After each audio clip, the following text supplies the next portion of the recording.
नमस्कार मेरे प्यारे साथियों, आप सभी कैसे हो? आशा है कि सभी भाई अच्छे ही होंगे और आप सभी का स्वागत है हमारे पढ़ो और पढ़ाओ यूट्यूब चैनल पर। हमने आर्यों के बारे में देखा था और हमें जिससे पता चला कि आर्य अभिलेखों से हमें उनके बारे में पता चला कि आर्य भारत में किस प्रकार से आए थे।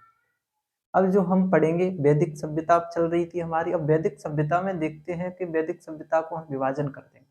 वैदिक सभ्यता में हम दो भागों में जैसे क्या है विभाजन कर देंगे और दो भागों में विभाजित हम इसीलिए करते हैं विभाजन किसी भी चीज का कि अध्ययन की दृष्टि से आसान हो जाए वो चीज।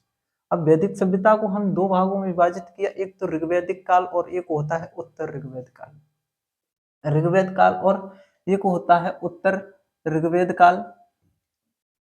ऋग्वेद काल में हम देखते हैं ऋग्वेद काल में लाल काले मृद भांडों का उपयोग होता है। मृद भांड का प्रचलन है। और उत्तर ऋग्वेद काल में देखेंगे तो हम उत्तर ऋग्वेद काल में हम देखते हैं तो चित्रकार मृद भांड का प्रचलन है। ठीक है, इस दो चीज को देखते हैं। अब हम अध्ययन में लेकर जाएंगे तो पहले हम ऋग्वेद पढ़ेंगे। क्या है ऋग्वेद काल?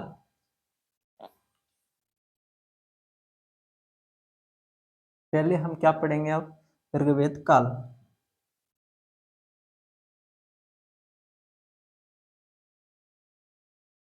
ऋग्वेद काल देखते हैं और ऋग्वेद काल में हम देखेंगे कि आर्यों का भौगोलिक क्षेत्र। हम आर्यों को इसीलिए पढ़ते हैं कि जिससे क्योंकि आर्यों ने जो उसकी वेद की सभ्यता की किसने स्थापना की? आर्यों ने की थी। इसीलिए हम क्या है कि इसको ऋग्वेद काल को आर्यों की भौगोलिक दृष्टि से ऋग्वेद काल में पढ़ेंगे। हम देखेंगे कि आर्यों ने ऋग्वेद काल में कहाँ कहाँ क्षेत्र तक पहुंच चुके थे ये लोग। तो हम देखते हैं ऋग्वेद काल में आर्यों के बारे में।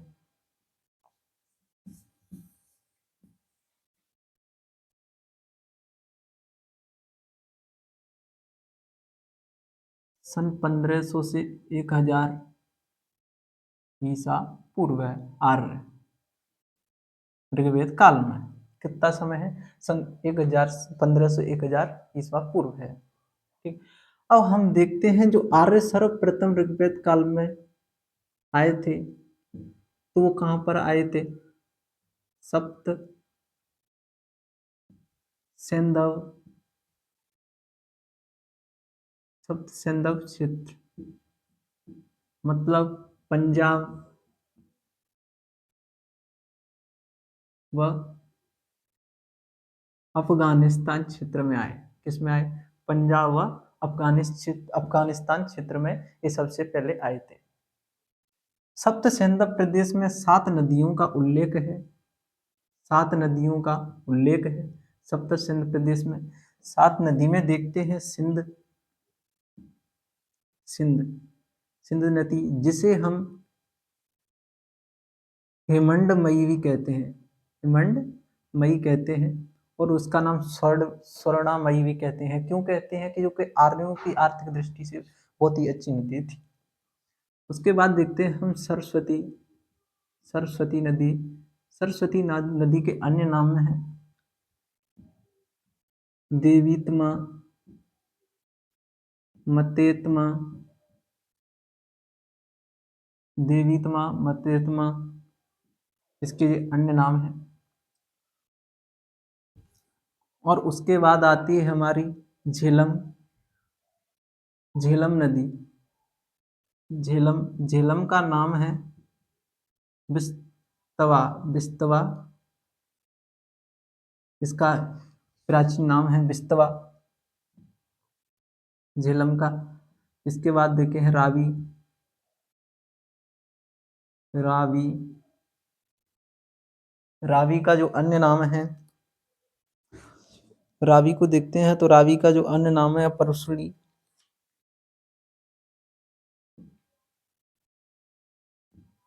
परुशली इसका प्राचीन नाम है जो अन्य है। फिर देखेंगे हम चिनाब। चिनाब का जो अन्य नाम है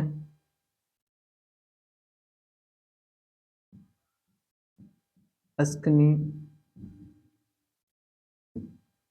जिसका प्राचीन नाम है अस्कनी चिनाब का। और उसके बाद जो नदी है अपनी रावी है, और रावी हो गई, और ब्यास है, ब्यास के बाद सतलज है। के बाद ब्यास, ब्यास नदी, ब्यास को हम विपसा कहते हैं, विपाशा। और सतलज को हम सतुंद्र कहते हैं। सतलज को सतुंद्र, ये इनके प्राचीन नाम है, और ये सप्त सिंधु प्रदेश की नदियां भी हैं। अब हम देखते हैं कि इन नदियों तक आर्यों ने सर्वप्रथम सप्त सिंधु प्रदेश क्षेत्र में आए, पाकिस्तान में आए, अफगानिस्तान में आए।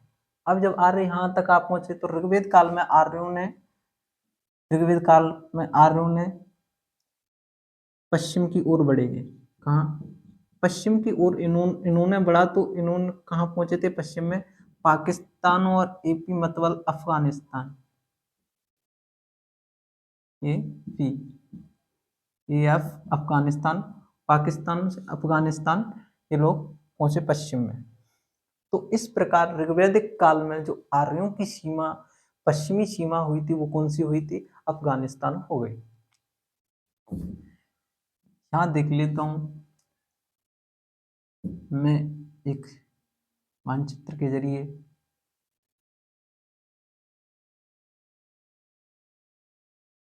इसको बाद में बनाएंगे मानचित्र को, पहले अफगानिस्तान सीमा। इस प्रकार ऋग्वेद काल में आर्यों की सीमा, पश्चिमी सीमा कौन सी हो गई? अफगानिस्तान और पाकिस्तान हो गई थी। अब जो पश्चिम की तरफ बढ़े, पश्चिम में जाकर अब ये पूर्व की ओर बढ़ गए, पूर्व की ओर, पूर्व की ओर चल दिए। पूर्व में गए तो इन्हों कहाँ पहुंचे? गंगा यमुना नदी तक। ऋग्वेद काल में, ध्यान रखना, ऋग्वेद काल में पूर्व गंगा यमुना नदी तक ये लोग पहुंचे थे। फिर ये पूर्व में जाकर, पूर्व में जाते फिर कहाँ पहुंचे? इन्होंने देखा कि हम पूर्व में पहुंच गए, तो अब उत्तर की तरफ चल दिए। ये फिर उत्तर की तरफ चल दिए, उत्तर में हिमालय तक पहुंच गए। हिमालय, मुजवंत चोटी, जहां से आर्य सोम रस का प्राप्त करते थे। सोम रस प्राप्त करते थे आर्य, क्या करते थे? वहां से सोम रस प्राप्त करते थे। सोम रस एक ऐसा पेय पदार्थ है जो कि पहले देवता इसका पान किया करते थे, जिससे कहते थे अधिक बल शक्तिशाली, और इससे बहुत ही अच्छी खुशबू आती थी। इससे दही और शहद मिलाकर इस पेय पदार्थ को बनाया जाता था पहले, और बहुत दिनों तक रखकर इसे क्या है कि बनाते थे। ठीक, पेय पदार्थ बनाया। अब उसके बाद जी दक्षिण को तरफ चल दिए ऋग्वेद काल में। दक्षिण, दक्षिण में ये पहुंचे तो कहाँ तक? अरावली पर्वत, राजस्थान तक। ऋग्वेद काल में, ऋग्वेद काल में नर्मदा और हिमालय, विंध्य, विंध्य और जो क्षेत्र था अपना, नर्मदा नदी, सतपुड़ा, ये विंध्य क्षेत्र तक, हिमाचल, ठीक है, हिमाचल और विंध्य क्षेत्र था, वहां तक ये ऋग्वेद काल में नहीं पहुंच पाए। ये उत्तर वैदिक काल में इससे परिचित होंगे।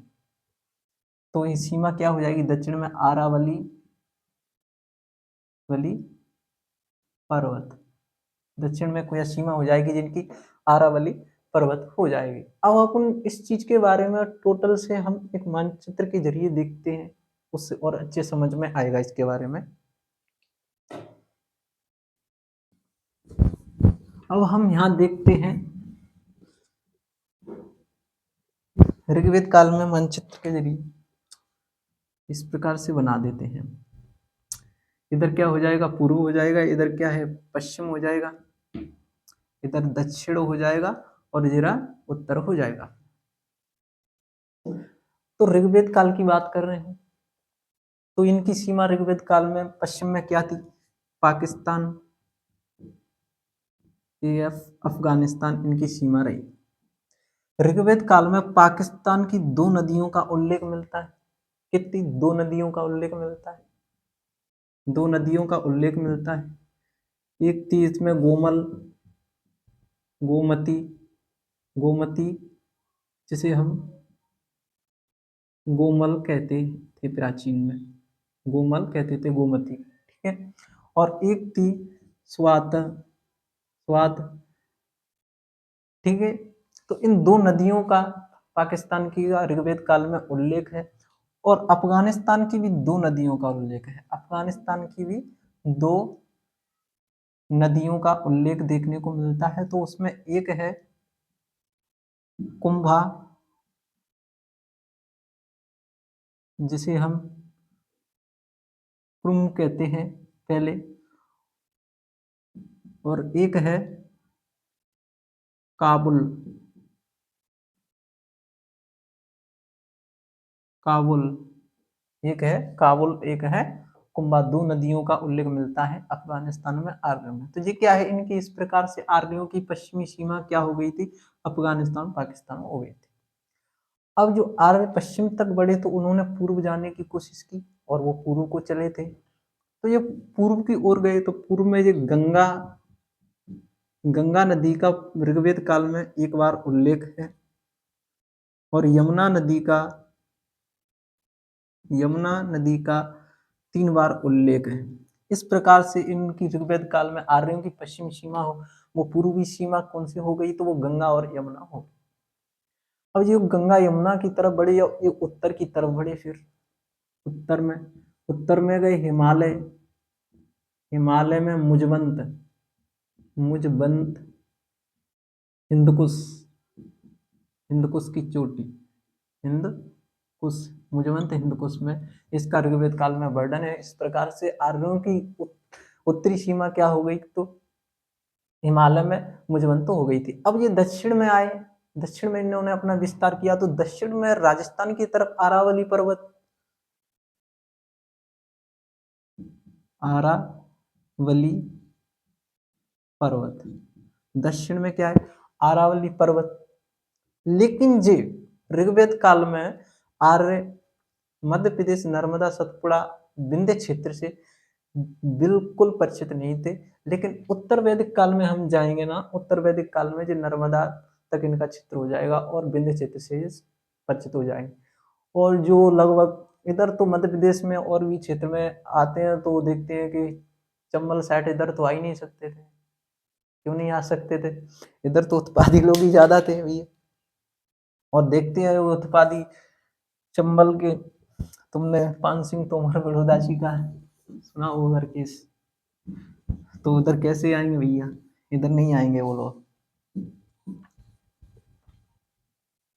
अब हमने ऋग्वेद काल की बात तो कर ली, लेकिन अब उत्तर ऋग्वेद काल में आएंगे। अब हम उत्तर ऋग्वेद काल की भौगोलिक स्थिति देखेंगे। उत्तर ऋग्वेद काल 1000 से 600 ईसा पूर्व की कहानी। उत्तर ऋग्वेद काल में आर्यों के बारे में देखते हैं तो इसमें देखेंगे हम कि उत्तर वैदिक कालीन ग्रंथ शतपथ और ब्राह्मण में, ग्रंथ में देखते हैं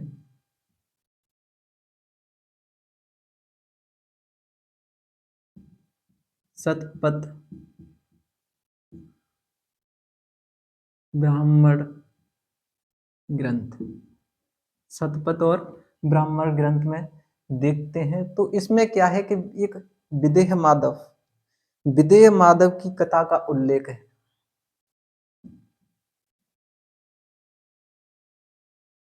विदेह माधव की कथा का क्या है उल्लेख है। विदेह माधव गौतम राहुगढ़ के शिष्य थे और ये कहाँ रहते थे, ये सरस्वती नदी के तट पर रहते थे। विदेह माधव ने क्या किया कि अग्निदेव को अपने गुरु की शक्ति से बस में कर लिया। तो इस प्रकार से विदेह माधव को अग्निदेव की शक्ति हुई। अब विदेह माधव पूर्व की तरफ चल दिया अपना साम्राज्य बढ़ाने के लिए। तो विदेह माधव पूर्व की तरफ जाते जाते अग्निदेव की सहायता से गया और अग्निदेव जाकर सदा नीरा नदी के तट पर रुक गया।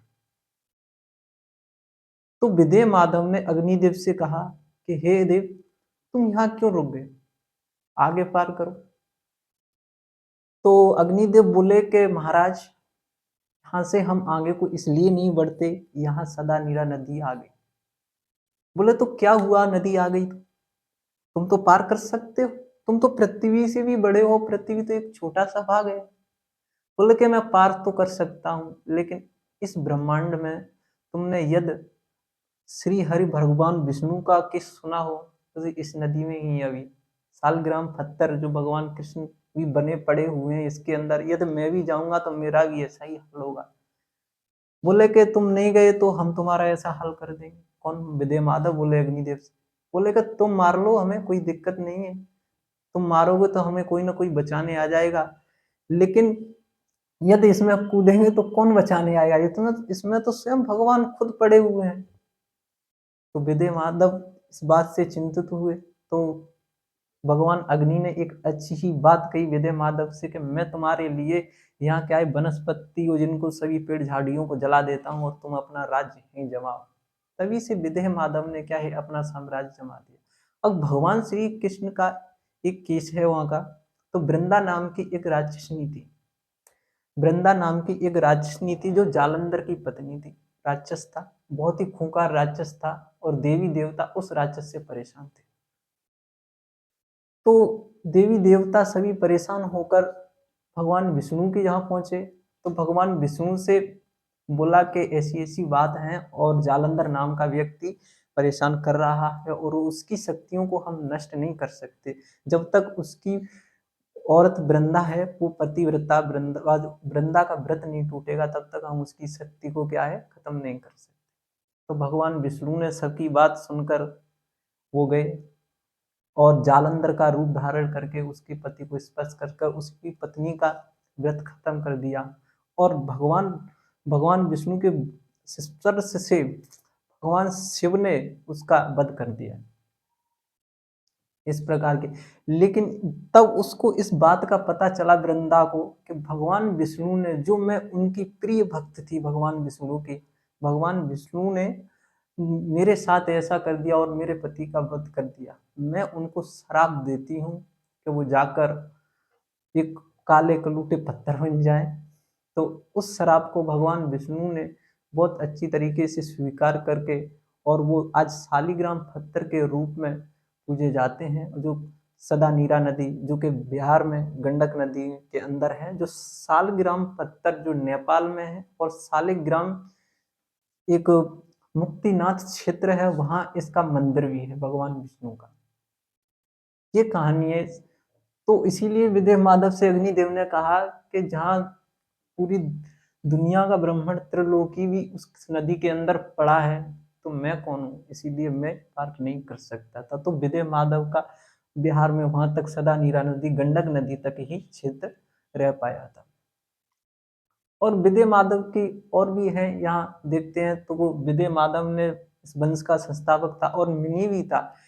मिनी को अगर हम देखते हैं तो एक कहानी जुड़ती है राजा जनक की के राजा जनक के पुरोहित और पिता यहीं से संबंधित हैं इसी कहानी से।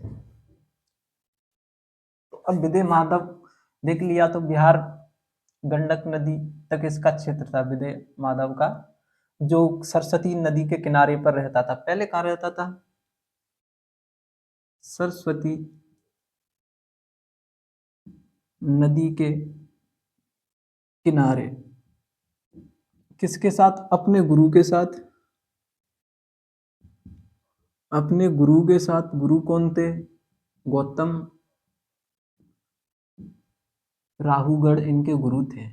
गौतम राहुगढ़ इनके गुरु थे और गौतम राहुगढ़ की मदद से जे अग्निदेव को लेकर सदानीरा नदी पर पहुंचे, जिसका नाम गंडक नदी है। वर्तमान में बिहार में है यह नदी, गंडक नदी। और इस वंश का संस्थापक हम इसी को मानते हैं, विजय माधव को। और इस वंश का अंतिम संस्थापक देखते हैं हम, विजय माधव वंश का अंतिम संस्थापक, अंतिम राजा कौन था? कराल था। अंतिम राजा कौन था? इसका कराल था। ठीक है, तो अब यहाँ से बात चलती है हमारी के इस प्रकार से हम देखते हैं कि जो उत्तर वैदिक काल में इनका साम्राज्य रहा वो क्या रहा। पश्चिम में देखते हैं तो अफगानिस्तान,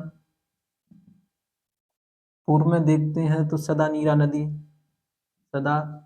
नीरा नदी बिहार तक, और इधर तो उत्तर में तो हिमालय था, हिमालय, और इधर दक्षिण में नर्मदा नदी तक पहुंच गई है। नर्मदा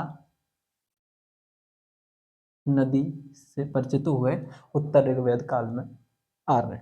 इसके पीछे इस कहानी है। और इसी प्रकार सतपर और ब्राह्मण में नर्मदा नदी को रेवा नदी भी कहा जाता है। नर्मदा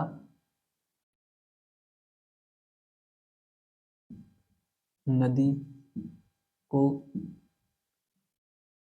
रेवा नदी भी कहते हैं। नर्मदा नदी को भी क्या कहते हैं? यह रेवा नदी कहते हैं। ये कहानी समझ में आई। हमने बात कर ली थी ऋग्वैदिक काल और उत्तर ऋग्वैदिक काल की। अब बात करते हैं हम ऋग्वैदिक काल की नदियों के बारे में बात करते हैं।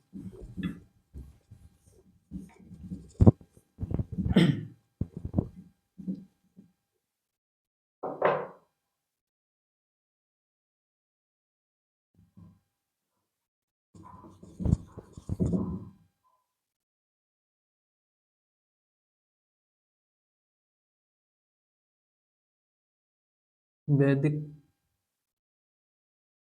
काल नदी, हम देखें वैदिक काल नदी में तो ऋग्वेद में 31 नदियों का उल्लेख है। ऋग्वेद में 31 नदियों का उल्लेख है और ऋग्वेद के 10वें मंडल में, ऋग्वेद में कितने थे? 10 मंडल थे। 10 मंडल जिनमें 19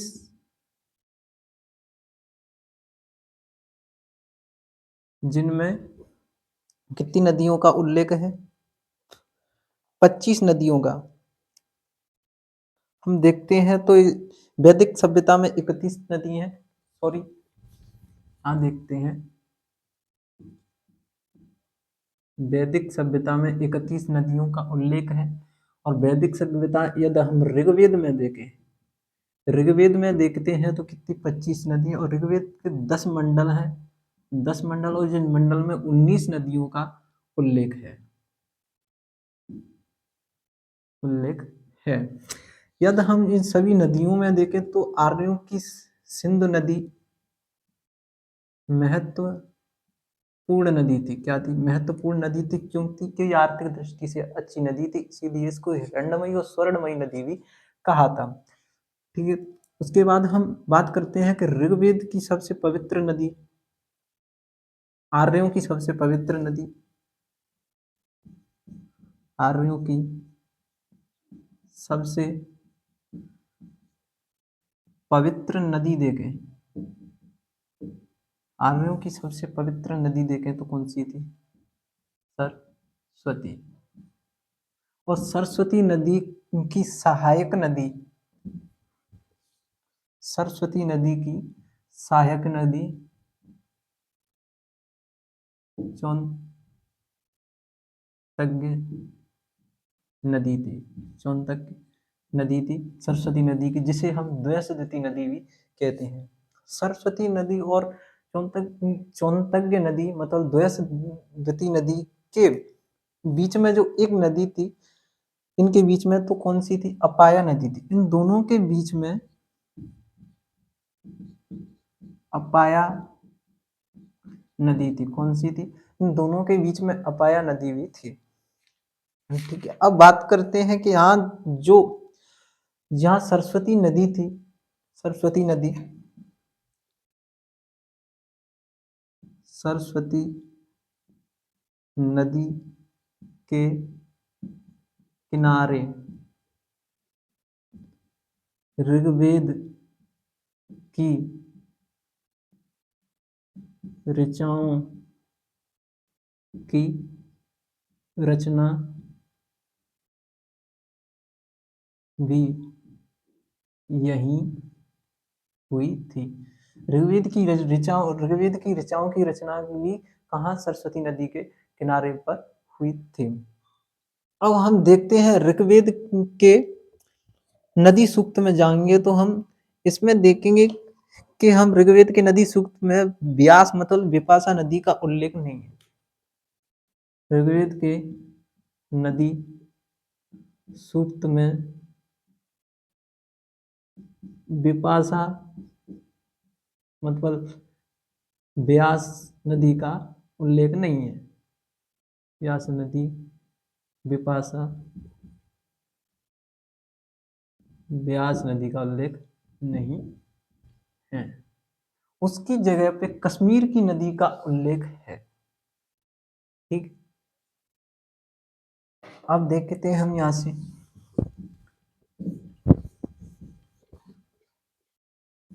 ऋग्वेद में क्या है? व्यास नदी का उल्लेख नहीं है, विपाशा नदी जिसे कहते हैं।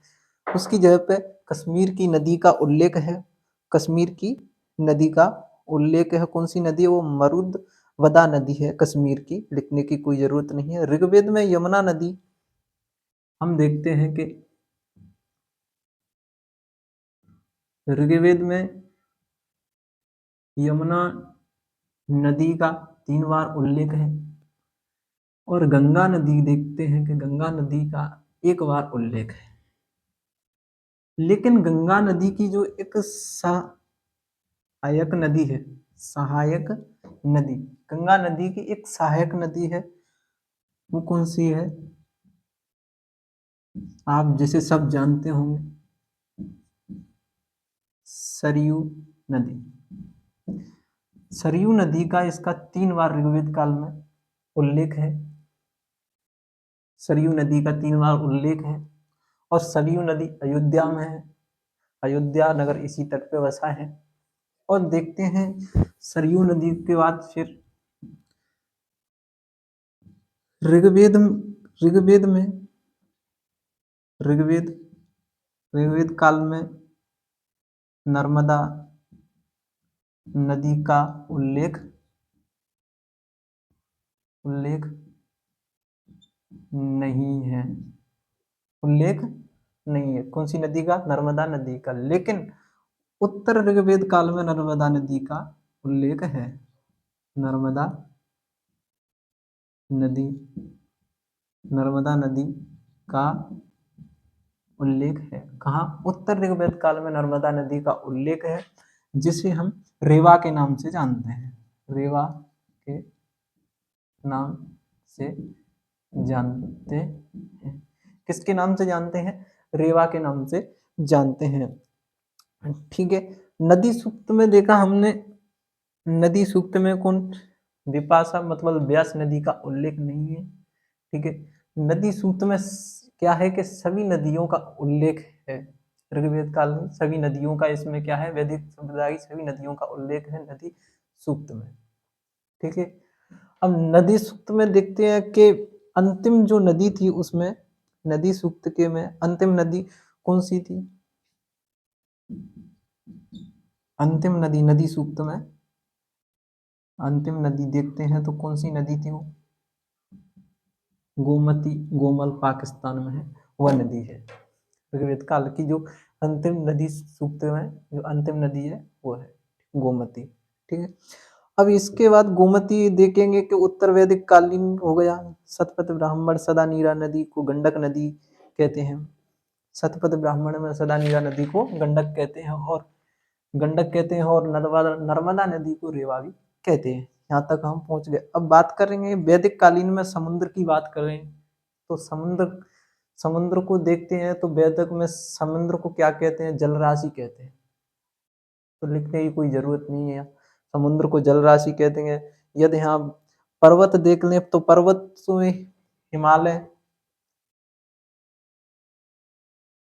पर्वत देखें तो हिमालय, जैसे हम हिमवंत कहते हैं, हिमवंत कहते हैं।